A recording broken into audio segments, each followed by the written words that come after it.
What's happening, guys? Steve here, and today we're going to be taking a look at the Ford Escape S. Now this is the entry-level Escape model. So you've got a couple options. You've got either front-wheel drive, all-wheel drive, but it's powered by a 1.5-liter turbo engine, and it's only 3-cylinder. What? But guess what? It's got 181 horsepower, 190 foot-pounds of torque. This thing is kind of cute. Looks pretty nice. We're going to have a little bit of fun today. Let's take a look at this vehicle, see what it's got to offer.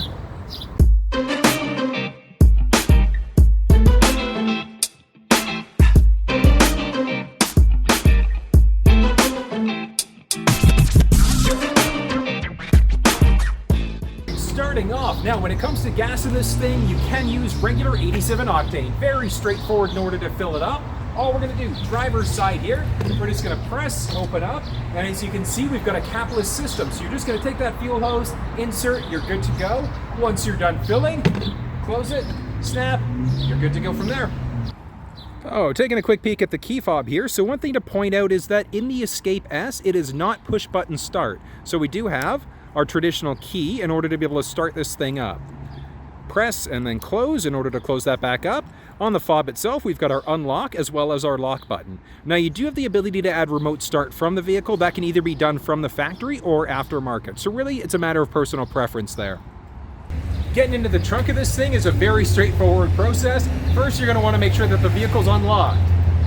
Once you're unlocked from there, underneath where your license plate would sit, all we're going to do, there's a button there. You're just going to press that button and lift it up. So one thing to note, on the Escape S, it is manual up and down. Let's have a little bit of a peek inside. All right, now when it comes to sizing in this thing, it is fairly roomy. The measurements are going to pop up on screen here. There we go. And if we look underneath, you do have a mini spare tire, which is kind of neat. And then along the outside, as you can see, we've got some trays that you can use in order to be able to get a little bit of extra stuff in the back here as well. At the very top, we've got that white spigot back there. You're going to use that if you ever need to use a jerry can in order to fill up the vehicle. Drop back down from here. A couple things to point out is that if you do need a cargo net as an organizer, you've got some tie downs here as well as on the side of the vehicle. Now folding the seats down on this thing is a very straightforward process. If we look just on the very end of the driver and passenger rear seats, there's a little button. You're just going to press that button and that's going to lower the headrest down a little bit. Now let's jump to the side. And in order to be able to fold the seat down, all we're going to do is take this lever here, we're just going to crank it, and that's going to fold the seat down. Let's have a look and see what it looks like when it's folded. So as you can see, a little bit of extra space there. Whether you do that to the driver or passenger side, it will give you a lot more space to throw some things in the back there. Now, when it comes to rear seat spacing, like how much space is actually in the back here? So I'm 6 feet tall. The driver's seat is also set up for somebody who's 6 feet tall. I still have a couple inches of leg room, or knee room I should say, in between me and the driver. So there's a ton of room in the back here. When it comes to overhead, one thing about the Escape S, you can't get the sunroof. You'd have to go up a few trim levels in order to be able to do that. But having said that, there is, I'd say about 2.5, 3 inches roughly of headspace above me. So there's plenty of room for those taller passengers, taller kids to sit in the back of the Escape here. Now, looking along the driver's side door here, so this is new, it's upgraded for 2020. We've got a beautiful, beautiful look. Up at the very top, we've got our door unlock and our lock buttons. Moving down, very straightforward. At the very top here, this one is going to kill off power to the window, or to the rear windows. So if that one's turned on, people in the back won't be able to roll those windows up or down. From here, we've got the directional pad that we're going to use in order to be able to adjust our side view mirrors. And whatever one's highlighted is going to be the mirror that you're adjusting. So we're going to press that button there in order to adjust the driver's side versus the passenger side. And then we've got our window up and down buttons from here.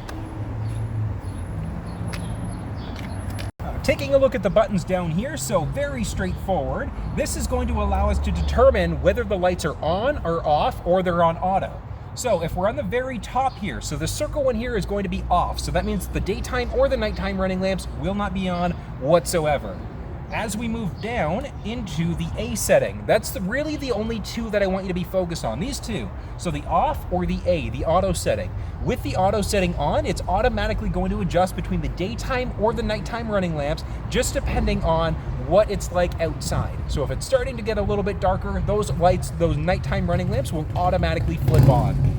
A little bit off to the side here, we've got our dimmer switches, so our plus and minus button, that's going to make the center instrument cluster screen, as well as our smaller screen here, a little bit darker or brighter, just a matter of your personal preference.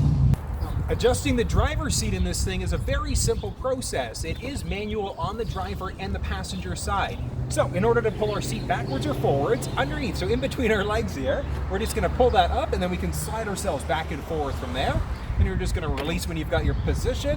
From here, we've got this stick, which is going to either raise the seat up, so as you can see here, we're lifting it up, or dropping the seat down. So depending on how much headroom and head clearance you need, if you're a vertically challenged driver, you've got the ability to push yourself up so you can get closer to that steering wheel.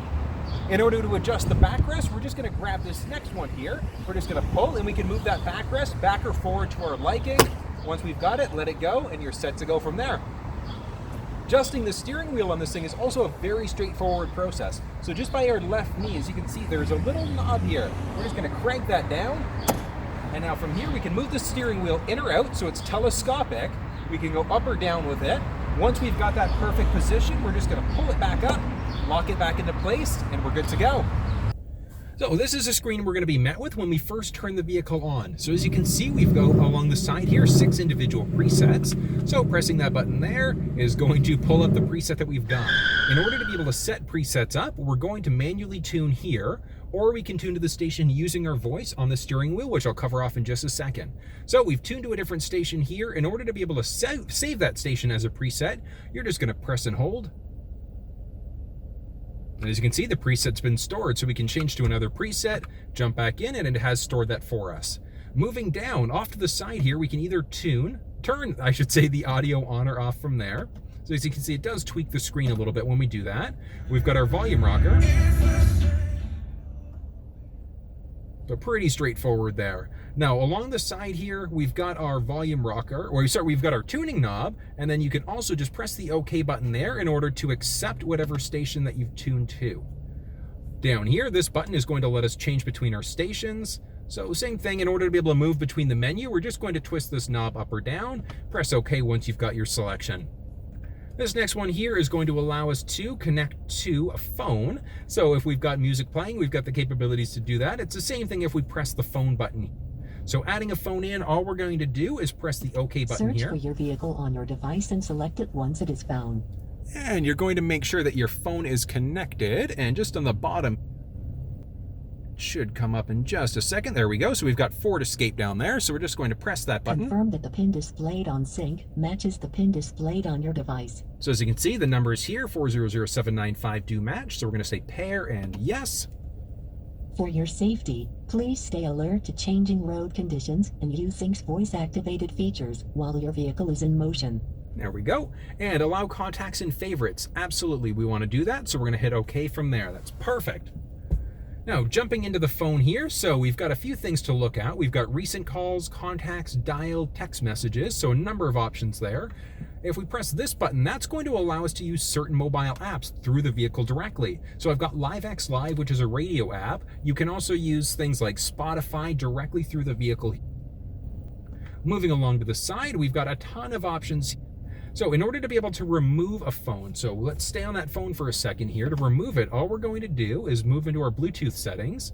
We can either add in other devices, we can view our phone settings, so look at our contacts, our ringtone, and other things. Moving back, we can view Bluetooth devices, which would then allow us to remove the phone. So we can either disconnect or we can completely remove it. So we're going to say yes and remove, and it takes a second and it's disconnected my phone from the vehicle. So as you can see there, it is completely gone. Jumping into our settings, let's start off at the very top so we can turn our display. So this on or off, press the OK button to turn it back on. Moving down into radio. So radio text is when we're on our radio here. So the text that would normally show up, of course, it doesn't show up for us. There we go. So this is the radio text. So whether or not you want that to show up, it's a matter of personal preference.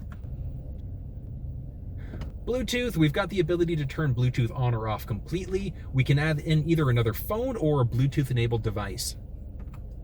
Back and jumping into our mobile apps. So there is a hotkey here we can press, or we can jump into it from our settings there. Clock is going to allow us to change the time, so very straightforward to be able to do that. At the very bottom here is our back button, so that's the one that I'm always flipping through. And then you can either be in that 12 or 24-hour time mode. Again, matter of personal preference. Down a little bit more, we've got some general settings, so we can select what language we'd like, English, Spanish, or French. Distance, we're in kilometers and liters. You can choose miles and gallons if you're down in the States. If you're down in the States, I should say, it'll automatically default there. But if you're traveling down to the States or traveling to Canada, etc., you can select it there.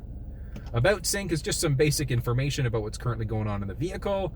Software licenses, same idea. Master reset, if for whatever reason this screen is acting up on you, being weird, or if you're selling the vehicle, just make sure you go through master reset and reset it back to the factory defaults. And moving down, display, we can adjust the brightness here or along the side as we were looking at earlier. And then we've got our different modes. So we've either got an auto, which is automatically going to flip us between the day or the nighttime mode, just depending on how bright it is outside. So as you can see, that darker mode does turn it down. So it really is just a matter of personal preference there.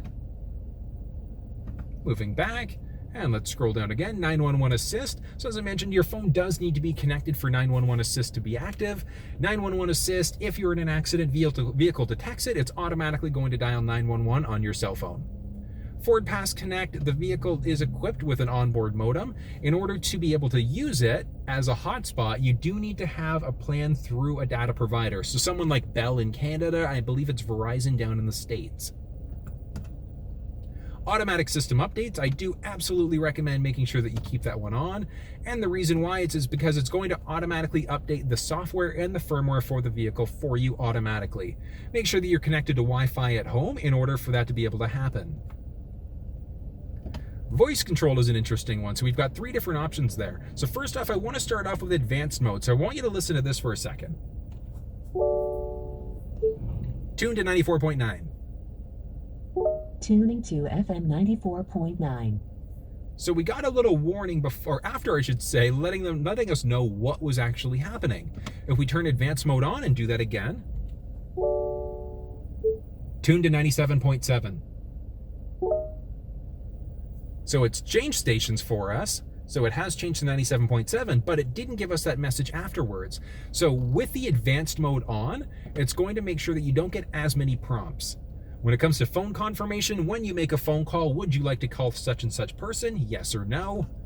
And then in our voice command list, so the list is when we press the voice command button on our steering wheel. This is the voice command list. So again, matter of personal preference whether or not that one shows up. From here, parking, rear camera delay, whether or not you want it to come on instantly when we hit reverse. So let me show you how that works. So it comes on automatically there, or with a slight delay. Last up is going to be our valet mode. So valet mode essentially allows us to lock this screen out. So if your phone's connected, your contacts will be there, etc. If you want to be able to lock that out, all you're going to do is say yes, and you're going to enter a 4-digit PIN. So very straightforward from there, and that locks out the screen so that people can't look at it and look through it. Moving down a tiny little bit, you're pressing this button, we've got the ability to change our treble, mid-range, bass, all of those options there. Press it again to get rid of it. These are going to be our seek buttons, so we can change between active radio stations. If we've got our phone connected and we're playing through our phone, it'll allow us to change between different songs that we're listening to. And then this one, straightforward, our play pause button is also going to act as our mute button as well. Now, as we move down the console here a little bit, so first one at the top here is going to be our hazard lights or 4-way blinkers. These ones here are going to control whether or not there's any air blowing from these 2 vents, I should say. So all the way down is going to be off, all the way up is going to be on. Very straightforward there. Moving down, we are fully highlighted here. So starting off on the left-hand side, this is going to be your fan speed. We can adjust it there, and as we do that, it also adjusts it on that small screen there. So lets us know how intense it is. And from here, we've got the ability to turn the system on or off. These ones here, the air is going to blow to the windshield, to our face, and to our feet. So matter of preference there. This is our air circulation button. So with this one turned on, it's currently on right now, which means it's going to circulate air in the cabin. If we turn the button off, it's going to pull air outside and pull it in. When the air circulation button's on, it's easier on your air conditioning system, on the compressor. With it off, it makes it a little bit more challenging. And this is going to be our air conditioning button, on or off from there. And then this one is going to be our rocker for the temperature in the vehicle. Moving down a tiny little bit, not quite sure if you can make it out there, but just in the back, we've got a USB port there, as well as a third cigarette lighter adapter. Moving down and along the side. There we go. Let's point a couple things out. So starting off, we've got our cup holders, very straightforward there. We've got a selector switch here instead now. So that's something that is new to the 2020 Escape. So you've got a selector or rocker knob. So in order to be able to change gears, we're just going to make sure that the brake's pressed and we can change between different modes. And then P obviously for park there. Moving down here, we've got our parking brake. So parking brake, lifting it up is going to turn the parking brake on. In order to turn the parking brake off, you're going to want to press the brake pedal in and then press down on that parking brake there. This here is going to be our auto hold setting. And then we've got our auto start stop. So the auto start stop is the one that's going to kill power to the engine when we're stopped at a light. Now it doesn't happen all the time, it is occasional, but if you're dead set against having that happen, just make sure that you press this button every time you come into the vehicle. By pressing this, we've got drive modes, so we've got our normal, eco, sport, slippery, or our deep snow and sand mode. Next up, let's take a peek at our steering wheel. So we're going to start off along our left-hand side here. So starting off, these buttons. This one is going to be the cancel for the cruise control. This is going to turn cruise control on or off. As you can see, that has come on, it's now set. Pressing that again will turn it off. Once you're at the speed that you'd like, you're either going to go move up or down, and that's going to lock you into place at your current speed. Moving this stick up is going to increase, and down is going to decrease you 1 kilometer or 1 mile per hour at a time. You can reset the speed, so if you had to hit the brake, it'll put you back up to speed, or you can cancel out the speed that you've got. Moving down here, we've got the ability to either increase or decrease the volume here, or you can mute the audio by pressing this button. Moving along to our right-hand side, a few buttons here. So we've got our back button, our up and down, okay, and then menu. Taking a look at the screen as I move this up and down, it's going to change us between a couple different options. Starting off, let's go to the very top here. So we've got our trip 1, we've got trip 2 counter also. In order to reset our trip values, we're just going to press and hold this OK button. And that's reset the values for us, very straightforward. Pressing our menu button, we can now switch to our trip 2, we can reset all values, or we can change the look of it. Moving down, we've got our digital speedometer. Pressing this button, it also gives us the ability for the trip audio, fuel economy, digital speedometer, so it really is a matter of personal preference what shows up there. Moving down, and next up is our driver assist. So the driver assist is a really neat one. So if we take a peek on the left-hand side, so this left stick, we can press that button in, and that's going to turn the driver assist setting, so the lane keeping system, on or off. So we know the lane keeping system's on when this appears. Moving into our settings, there are now some options here. So driver assist settings, we've got tons of choices. Traction control, we can turn that on or off. Blind spot system, we can turn that system on or off. The blind spot is going to be this little guy. So it's going to highlight orange if somebody's entered into our blind spot on either side of the vehicle. Pre-collision assist, I do recommend keeping that one turned on. And the reason why is because if the vehicle senses a potential collision, it's going to actively brake for us. So it's going to help us either completely eliminate that or avoid that collision, or it's going to minimize the impact. So always make sure you keep that one on. Our lane keeping system, we do have a couple different options. When we look at the mode, we've got alert, the alert and the aid, or just the aid. So a few options. The alert is going to be a shake on the steering wheel. So if we start to veer over into a lane without signaling, we'll get a little shake. The best way for me to describe it, imagine going over that rumble pavement. That's going to be what that feeling is. When it comes to the aid, that's going to recenter us and pull us back into our lane, or we can do the alert and the aid. So it's a matter of personal preference there. When it comes to intensity, is how intense is that steering wheel shake? And let's jump back and back one more time. And some more driver assistance settings. That driver alert, the driver alert is going to be tied into the lane keeping system. So if you get one too many alerts, it's going to, one too many times where you've veered over into a lane without signaling, you're going to get an alert saying that you should probably rest. Cross traffic alert if a vehicle's coming perpendicular, so from our left or our right hand side, whether we see the vehicle or not, we're going to get a warning letting us know of a potential collision. So I do recommend keeping that one turned on as well. Moving back, I can move down a little bit. We've got our FM settings. If our phone was connected, it would show up there. And we've got some generic settings also. So moving into our settings, we've got some basic information settings. And starting, let's go to the top here. So seatbelts, what seatbelts are currently engaged. Auto start stop, so it's been deactivated. And I know it's been deactivated because if we look here, so if we press that, it's going to turn that system back on.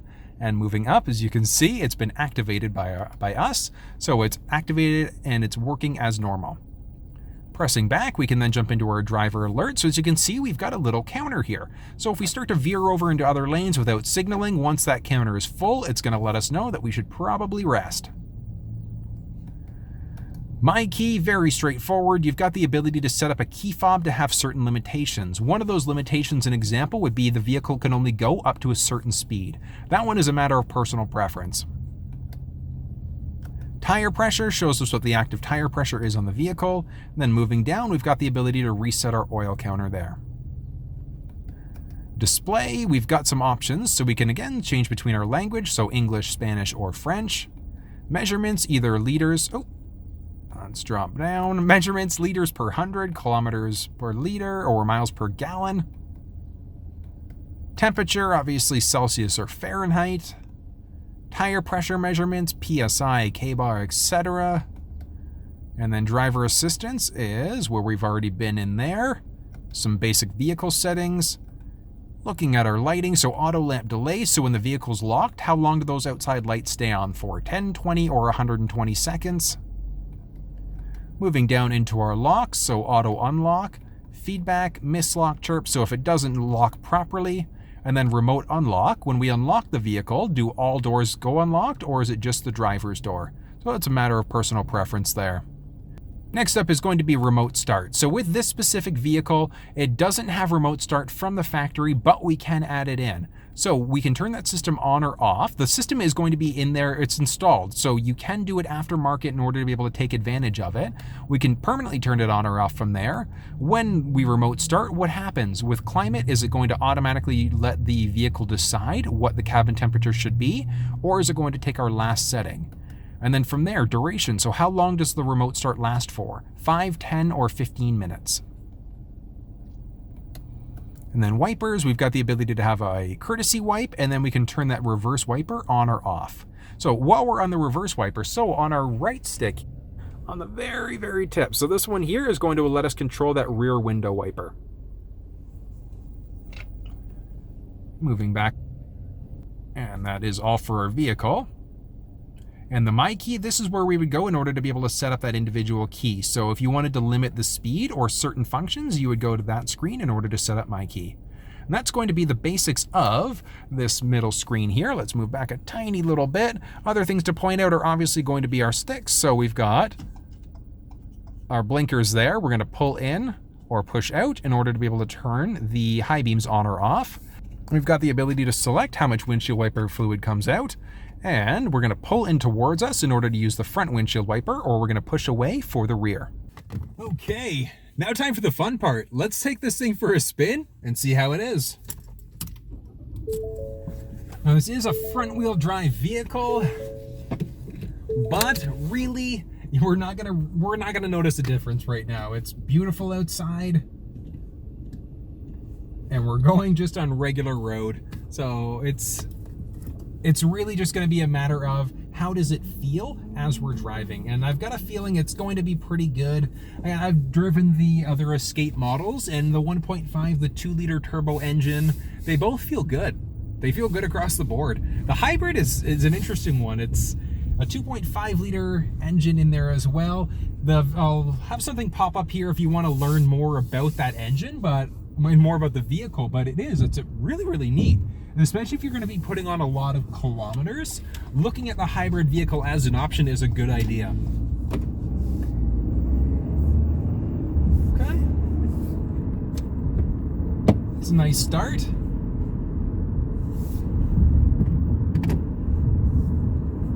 Now, one thing to note that's actually pretty interesting is that as of 2020, so the Escape, if you looked at the 2019, had a naturally aspirated, so a non-turboed engine. It was a 2.5-liter engine. It was okay, And for people that didn't like turbos, it was a good option. But what they've done is they've gotten rid of that base engine and they've given you the upgraded 1.5 liter turbo that would normally be found in the Escape SE and the SEL if you looked at the 2019 model.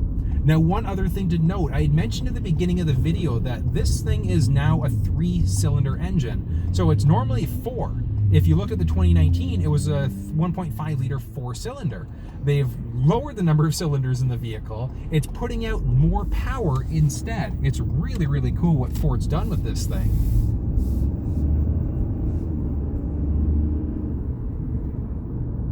It's nice and quiet, which we're in a new vehicle, so I was kind of expecting that anyways. But it's also good to know that if you need something simple, if you need a basic vehicle, if you're tight on cash, or if you're just looking for something basic, the Escape S would be a good option. Really just a matter of preference. But really, with this 1.5 liter engine, you're going to get 7.9 liters per 100 on average. That's combined city and highway driving. Oh, speaking of, oh, that's funny. Fuel. Now, if you ever get any messages come up on screen, you're just going to press the OK button on that steering wheel, and that's going to get rid of anything that shows up there. I do like how in the Escape, in this one, in every Escape now, they have a lot of safety features that are going to come standard. So things like the lane keeping system, the blind spot system are now standard features in the vehicle. So I just love that Ford's doing that with their future vehicles. That blind spot system is activated on that one side. There was somebody that had entered my blind spot.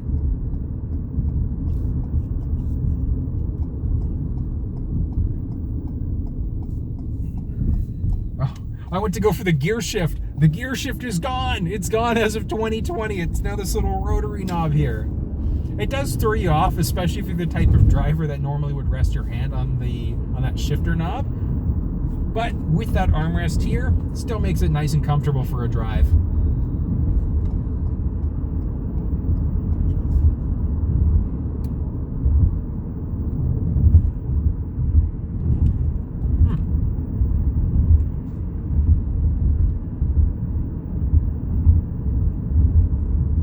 I love the digital speedometer that ends up showing up here. It's amazing. I absolutely love it. Again, that's really going to be a matter of personal preference. Like, is it going to be the digital one? Is it going to be the analog one? One thing to point out, the auto start stop has kicked in. Now, that's the quickest it's ever kicked in on any Ford vehicle that I've driven. The very first big stop, it's turned off. The engine's turned off. So in order to be able to turn the engine back on, if you rotate the steering wheel a little bit, or if you take your foot off the brake, it's automatically going to bring the vehicle back to life again. But this thing is super spacious though. For a basic vehicle, this is a pretty good option. And not taking factory incentives and other potential incentives into account, in Canada, you're around 31,000 MSRP on this thing. So depending on time of year, Ford's either going to have 0% financing or good delivery allowances. And that's really what you're going to want to look for when you buy a vehicle. Whether it's a Ford or any vehicle, you want to make sure that you're asking for every potential discount. So check with your employer because they may offer some things. Your spouse's employer as well, they may be eligible. Any kids that live with you that are actively working, their company might allow you to use what's known as the X plan or the family pricing instead. Wow. All right, here we go. So I'm going to take my foot off the steering wheel. I hope I'm not driving with my feet. That wouldn't, steering with my feet, I should say. That would be interesting. A little bit.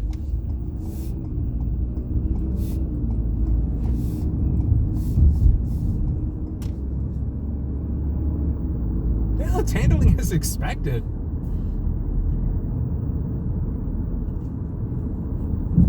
And the seat's surprisingly comfortable, even though it's just a basic cloth seat.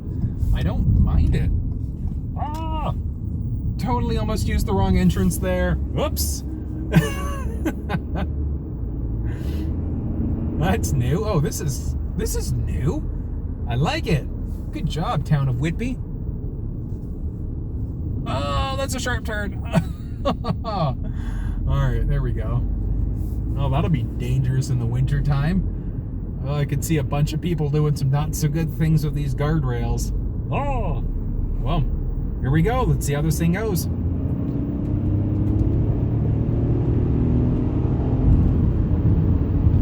Okay. It's got some good power for it. Yeah, it's that 1.5 liter engine. Okay, so I do have the lane keeping system turned on right now. I'm gonna play around with that for a second just to see what it's like. So lane keeping system, all you're gonna do if you slightly veer over into a lane without signaling, it's going to give you a little steering wheel shake just because of the setting I've got. There we go.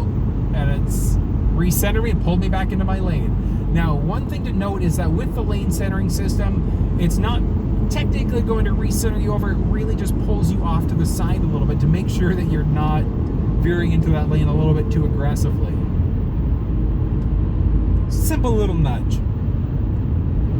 There we go. And we can tell it's happening because we get a little warning sign. So it goes from green to orange to red depending on the situation.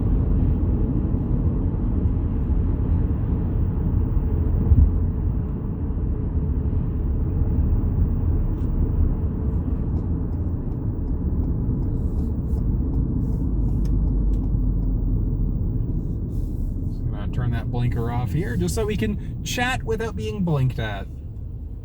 So, very, very neat. So it handled really, really nicely on the highway as expected. That auto start stop, it turned off again right away, which again, like I am really surprised at. Like this thing has stopped instantly the second that I've come to a complete stop, which in any other Escape that I've tried, it hasn't done that. I'm a little surprised. But again, as you can see, so down here, I do have that auto start stop turned on right now. If I were to press the button, so it does it. It shows me, lets me know that it's also been deactivated there. And the second that you press the button, it springs the vehicle back to life as well. Very, very neat. Simple. And you know what? At the end of the day, if you're looking for a basic vehicle, you don't need any fancy technology, you don't care about having built-in navigation, the Escape S would be an option for you. Now, if you do need that navigation, if you want it built into the center console screen there, that's when you're looking at least the SE version of the vehicle, because that gives us that larger Sync 3 screen, which gives us Android Auto and Apple CarPlay capabilities.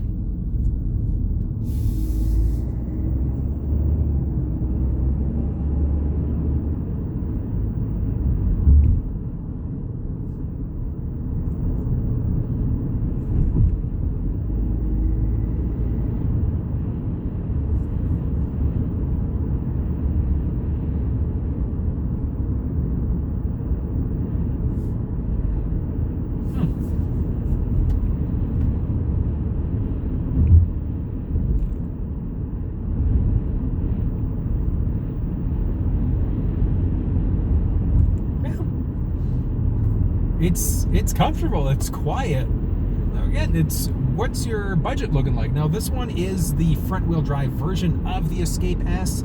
Oh, let's look over. Somebody's entered my blind spot. And as you can see there, highlighted orange. So really, really neat when that happens. Yeah, so what is your, it ultimately comes down to your budget. Do you, and what are your wants? What are your needs? Do you want that larger screen? Do you need it? Do you have a preference for it? Do you want cloth seats versus a pleather seat versus a leather seat? So ask yourself that question, because that's the difference between a $31,000 vehicle, which is what we're looking at, versus a $45,000 fully loaded Escape titanium with a sunroof, or $47,000, $48,000 if you're looking at the plug-in hybrid instead. So there are different options for you, so it really comes down to preference and budget and what size vehicle do you need.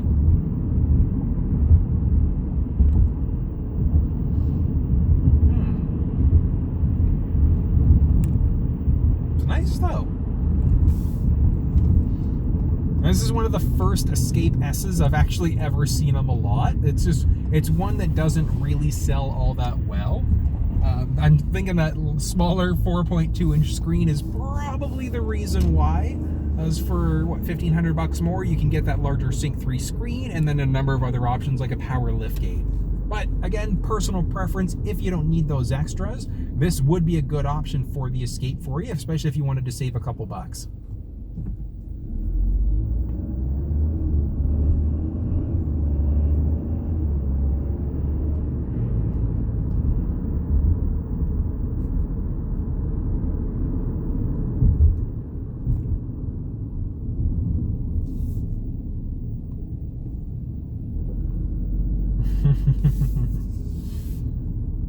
It's funny when you see people stopped at a yield sign. All I could think of is when I was a kid, my dad yelling out, "It's a yield sign, not a park and fly." I feel like I want to start. I think that's like the epitome. That's why you know you're getting older, when you want to say that to people. It's not a park and fly. It's not a stop sign. It's a yield. Ah. You kids with your rap music and your Nicki Minaj's. Ridiculous.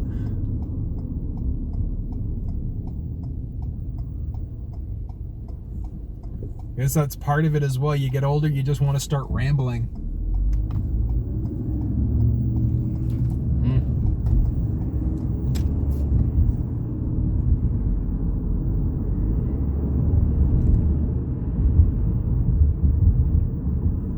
Ooh, I actually probably should have turned left there, but oh well, because now we are here. Boom.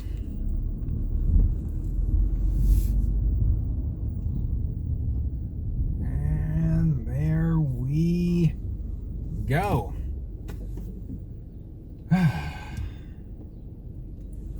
Well guys, that was the complete overview of the 2020 Ford Escape S front-wheel drive. I hope you learned a little bit, and I hope I opened your eyes up to the option where you can save yourself a couple bucks if you don't need a lot of the extra fancy technology that comes in the higher trim levels. If you have any questions, make sure you ask them down below. And please, if you liked it, make sure to like the video, subscribe, because it definitely does help the channel grow. I hope you guys enjoyed it. Until I see you next time, stay safe.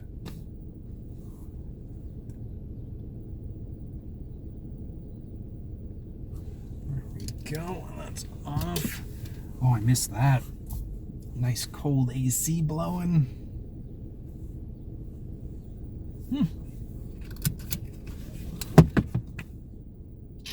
You guys can go now, it's okay.